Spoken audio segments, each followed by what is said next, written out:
I'm very happy to be joined right now by a guy who we've had on the show before, one of the most exciting fighters in the world, in my opinion, the brand new UFC lightweight champion, Eddie Alvarez, joins the countdown. Eddie, what's going on, my friend? What's up, brother? What's going on, dude? Michael Bisping is out in Thailand right now, but I am joined by my good friend Dave Smith, is here with us as well. So Ed, don't do nothing but talk a bunch of shit on me anyway. So I'm glad he's gone. Did he? No, Bisping was talking crap on you. He always talks shit. When they asked him if I should get the title shot or not, he said no. I think he said something else. Anyway, I got the belt, and he's bitter about it, though. Oh, man. You know what, man? But here's the thing. I got to get Bisping. I smell a lightweight, middleweight unification bout.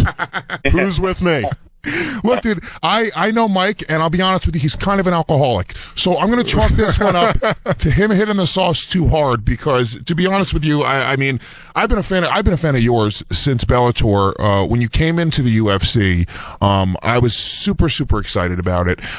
Your entire career has now come to this moment. You have the UFC lightweight title. Just talk to me a little bit about how it feels and what it's kind of been like after the fact, because you hear and I heard it from Bisping, but it seems to be night and day difference between being a UFC champion and being a UFC contender. Yeah, night and day. People want to give you a bunch of free shit, afterwards, and they want to, that's how life changes, I guess. People want to give you stuff for free, and you ride first class, and you have nice hotels. But as far as the feeling itself, I harped on this moment for so long in my life. Like, it's been about 13 years I've been thinking about becoming the champ of the UFC, and so when it happens, when it finally does happen, I don't know, man, it just kind of feels like it was supposed to happen. 2 or 3 days later, I was just thinking about, like, all right, what are we going to do next?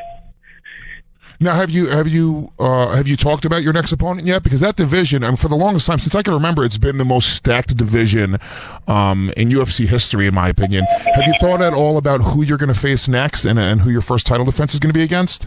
Not quite. Initially, I want the winner of Conor and Nate. Would like a big pay-per-view, big money fight. Yeah. I'm willing to wait for one of them guys, and I almost got in a fight with Nate in Mexico City. So maybe we can settle our differences, and if Conor happens to win, I welcome that fight as well. The number one contender in my weight class has fought once in about the last 3 years or something. So I'm a little nervous about fighting a guy like that who barely shows up to fights. Conor and Nate seem to be, they're the guys on my radar. They're one of them I'd really like to get my hands on. Okay, so since you bring that up, who do you see winning that fight? I think Nate wins. The same exact way he won the first time. Yeah. I was curious. I know you train with Frankie Edgar, and I saw a few interviews with you going into the fight, and you were talking about how exciting it was to both be fighting on that huge weekend. I was curious, what are your thoughts on the Frankie Jose fight and how that played out? I was a little disappointed. Me and my training partner were in the back counting the exchanges, counting how many times Frankie was actually working versus how much Jose was just backpedaling and trying to win the last 30 seconds of each round. It was a frustrating fight to watch. I didn't know what to say. I was pissed off afterwards. I felt like Frankie pushed forward. If it wasn't for Frankie doing work, there would have been no fight. So I was mad. It was hard. It was a bittersweet weekend for me because the idea was to come home with 2 titles, and as a team, it was hard. I was happy that I won the title, but the idea was for me and Frankie to win, and it didn't happen. So, it was sort of evened itself out. With Rafael, you were such a huge underdog in the fight, or you were a fairly sizable underdog in the fight. What was that like coming in? I always find this interesting because I get 2 different answers from fighters. I hear on one end that there's a ton of pressure coming into a fight like this. Being the underdog, you feel like you got to prove yourself. And then on the other end, I hear that there's nothing to lose. People are expecting you to lose the fight. You said before Bisping said you didn't deserve the title shot. Some other people said that Khabib was in line before you. Can I just interject? Marissa just texted me, the producer here, who's out, that she said, remind Dave that I was the only one on the show who thought that Eddie Alvarez was going to win. Thanks, so Marissa. Marissa just texted me, so I made sure I get that out for her. I'm sorry, go ahead, Liz. But talk to me about coming into that, being an underdog. Did you like being the underdog in that fight? I love it. I enjoy that role. Because you know what it is? What does underdog mean? It means statistics that I never really ever believe in, or I wouldn't be in this sport. it's a bunch of statistics from a bunch of non-believers. I call them atheists. If you don't believe in me, then you're an atheist. It's the public's belief against my own belief, and I'm okay with the public believing one way. I'm used to it. I'm very used to it. It has no meaning on what's going to happen in the fight. Zero, zilch. To me, it's basically a number they come up with. I laugh at it. The higher that number gets, when I'm a plus 300, 400, it gets more laughable to me. I think it's funny. I just think a lot of people who know me and a lot of people who've known me my whole life are about to make a lot of money. Yeah. Now, I know you got to get out of here in a few minutes, but I was kind of just wondering. You've held the two largest titles in MMA, or in North American MMA, I should say, in the UFC title and the Bellator title. If you don't know the story, you relinquished the Bellator title in order to come over to the UFC. What is the real difference there? Winning the Bellator title versus holding the UFC gold finally. Is it a huge difference to you? Yeah, the media, there's a lot more mainstream media, a lot more coverage. The fans, there's a lot more fans. Everything just sort of magnifies. The outlets, as far as media and coverage, are a lot bigger. It's seen by a lot. And not only that, the fighters themselves, like, even if you are from a smaller promotion, you're forced to step your game up. So the top elite at the UFC, there's really small margin for error. Really, really small. But in a promotion, in the smaller promotions, you can make these errors and get away with it if you're a better athlete. I don't think you could do that in the UFC.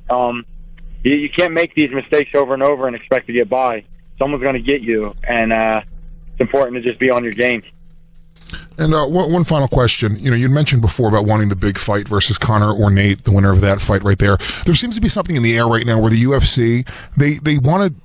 it just shifted. Like maybe 6 months ago, it seems like they're more interested in putting together the bigger fights, the biggest fights possible, not necessarily the number one contender or the guy that quote unquote should be there, but the big money fights. Obviously, we have Bisping versus Dan Henderson rumored, which, in my opinion, doesn't really make a ton of sense considering Dan Henderson, I believe he's like 2-4 or 5 in his last 7 fights.